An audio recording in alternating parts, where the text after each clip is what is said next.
जवान से होने वाला था जो उनके लिए काल बनकर बैठा था। चीनियों के उस काल का नाम था जसवंत सिंह रावत। इनके पास ना खाना था, ना पानी और ना ही कोई आर्मी बैकअप। फिर भी इन्होंने अकेले ही सिर्फ 3 दिनों में 300 चीनी सैनिकों के धागे खोलकर रख दिए थे। कौन थे जसवंत सिंह और कौन थी वो 2 लड़कियां जिन्होंने चीनी सेना से लड़ने में उनकी मदद की? और पकड़े जाने के बाद जसवंत सिंह ने कुछ ऐसा किया कि चीनी सेना आज भी उनके नाम से ही कांप उठती है। और क्यों करीब 60 साल हुए जसवंत सिंह रावत को आज तक इंडियन आर्मी से रिटायर नहीं किया गया? वजह जानकर आप हैरान रह जाएंगे। शहादत और वीरता से भरी इस कहानी की शुरुआत होती है सन 1962 में, जब चीनी सैनिक भारत की जमीन पर कब्जा करते हुए हिमालय की सीमा को पार कर अरुणाचल प्रदेश तक पहुंचे थे। अरुणाचल की पहाड़ी से भारत की तरफ से गढ़वाल राइफल की 4थी बटालियन चीन का सामना करने पहुंची थी। हर तरफ बर्फ से ढकी हुई पहाड़ियां ही पहाड़ियां नजर आ रही थी। अरुणाचल की पहाड़ी 14,000 फीट ऊंचाई पर थी। भारत चीन सीमा का ये इलाका अब युद्ध मैदान में बदल गया था। चीनी सेना बड़ी तादाद में धीरे धीरे आगे बढ़ रही थी। गढ़वाल राइफल की इस इंडियन टुकड़ी में बहुत कम सैनिक थे।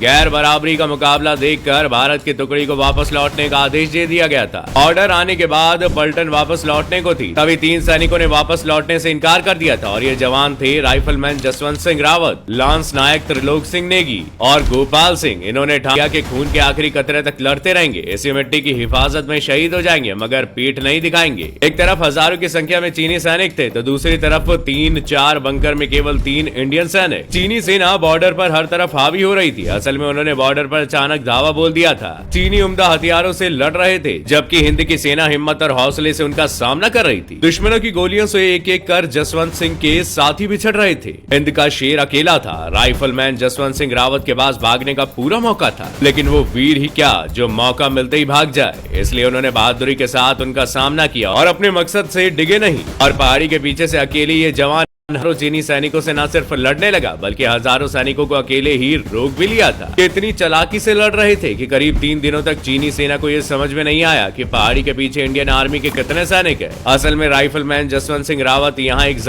के तहत युद्ध लड़ रहे थे। वो बारी बारी से अलग अलग बंकरों में जाकर फायरिंग कर रहे थे। प्लान के तहत उन्होंने 3 बंकरों पर इस तरह से राइफलें सजा दी थी कि दुश्मनों को लग रहा था कि वहां पर काफी संख्या में इंडियन आर्मी मौजूद है। इंडियन आर्मी का कनेक्शन इस पहाड़ी से पूरी तरह टूट चुका था। राइफलमैन जसवंत सिंह भूखे प्यासे अकेले लड़ रहे थे और इसी एरिया में मोनप्पा जनजाति का एक परिवार इनके लिए देवदूत बनकर उभरा। इसी परिवार दल का सर आज भी पूजा जाता है। ये अमर जवान आज भी सरहद की रखवाली कर रहा है। यहाँ भर्ती होने वाला सेना का जवान हो या फिर जनरल, बाबा जसवंत सिंह की हाजिरी लगाने जरूर आते हैं। इस मंदिर में 5 सैनिक रात दिन जसवंत सिंह की सेवा में लगे रहते हैं। उनको नाश्ता देते हैं, कपड़ों पर प्रेस करते हैं और उनका रोजाना बिछावन भी किया जाता है। सरहद के अमर जवान की गाथा यहाँ का बच्चा बच्चा जानता है। सेना के रजिस्टर में आज भी उनकी ड्यूटी चल रही है। वो राइफलमैन से अब तक कैप्टन बन गए हैं और उन्हें आज तक रिटायर्ड नहीं किया गया। उन्हें सैलरी के साथ साथ छुट्टियां भी मिलती।